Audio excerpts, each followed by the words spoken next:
Bonjour à tous, en cette période hivernale, je vous présente un petit outil qui est très pratique pour rouler en intérieur, c'est le Zwift Cog.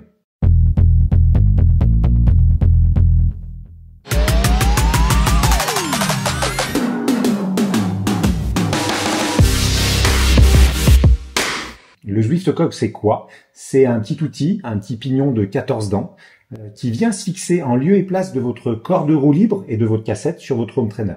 La première des choses à savoir, c'est que ce Zwift Cog n'est pas compatible avec tous les home trainers du marché. Il faut souvent un home trainer qui est très récent. Je vous invite à vous rendre sur le site de Zwift pour avoir toutes les compatibilités et savoir sur quel home trainer ça s'installe. L'installation se fait très rapidement sur votre home trainer. Il y a des vidéos très bien foutues qui sont sur le site de Zwift. Il suffit d'enlever le corde roue libre actuel. Enfin, ça dépend des modèles, mais moi en l'occurrence c'était sur un Wahoo Kicker. Donc il a suffi d'enlever le corde roue libre avec la cassette actuelle et de remplacer par cela. Bien évidemment, ensuite il faut régler votre vélo dessus, c'est-à-dire que le dérailleur, vous allez devoir le mettre sur une certaine position de manière à ce qu'il soit fluide et que la chaîne soit bien alignée avec le pignon arrière. Mais c'est très très simple à faire et en plus il y a moyen de finaliser le réglage avec une position sur le Zwift Cog. L'un des avantages du Zwift Cog, c'est déjà la compatibilité. En effet, c'est un pignon simple de 14 dents.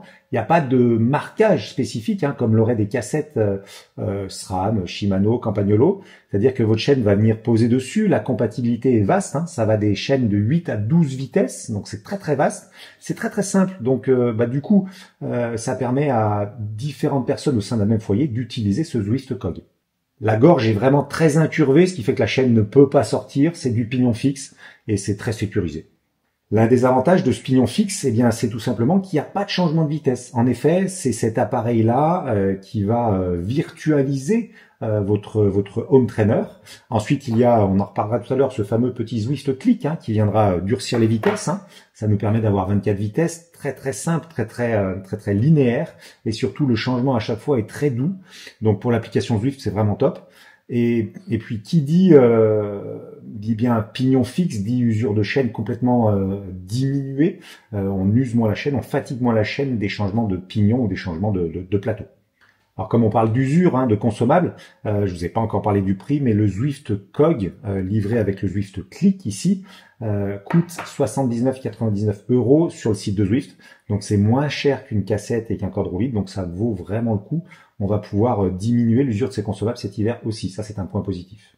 Alors le Zwift Cog, il se couple via l'application Zwift ou l'application Compagnon sur votre smartphone. Vous verrez, vous serez obligé d'utiliser le Compagnon pour coupler une première fois sur votre application Zwift. Mais ce Zwift Click, c'est tout simplement un petit bouton, plus, moins, qui permet de descendre et de monter les vitesses de manière virtuelle. Il y a 24 vitesses et à l'utilisation sur Zwift, c'est super fluide. Et c'est l'un des gros avantages, c'est qu'on retrouve des vitesses qui sont très très bien échelonnées sans avoir à les passer mécaniquement du coup cet hiver.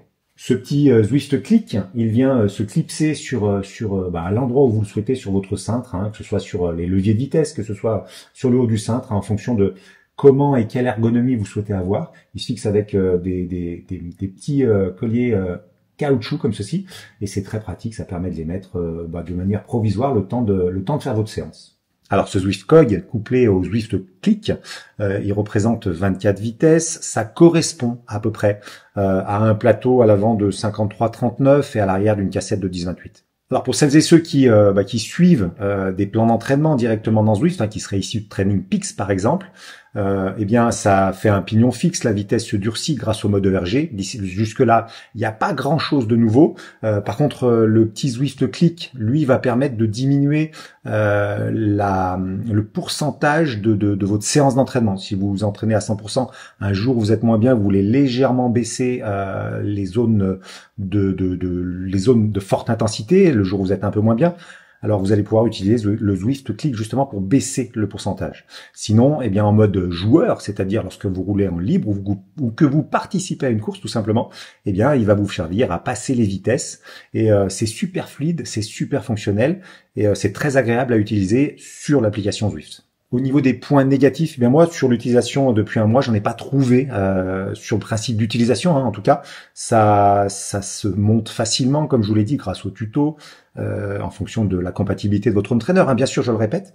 Mais ensuite, ça s'appare facilement à votre ordinateur ou à votre smartphone via l'application Zwift Compagnon aussi. Et puis, je dirais que la fluidité qui est offerte par ce système lorsqu'on joue sur Zwift, c'est vraiment top. C'est beaucoup plus fluide que du mécanique. Le seul point négatif, s'il en faut un, c'est la non-compatibilité avec des plateformes type MyWhoosh ou récemment Training Peaks Virtual, hein, la plateforme qui est en vogue et qui monte. Mais bon, ça reste Zwift et ça reste un des leaders mondiaux, donc c'est du tout bon. Voilà, vous en savez un petit peu plus sur ce Zwift Cog. Eh bien maintenant, je vous invite à l'essayer. Quant à nous, on se retrouve pour une prochaine vidéo. Restez connectés à nos réseaux sociaux. Visitez notre site internet l'expertvelo.com. À très très vite. Ciao, ciao.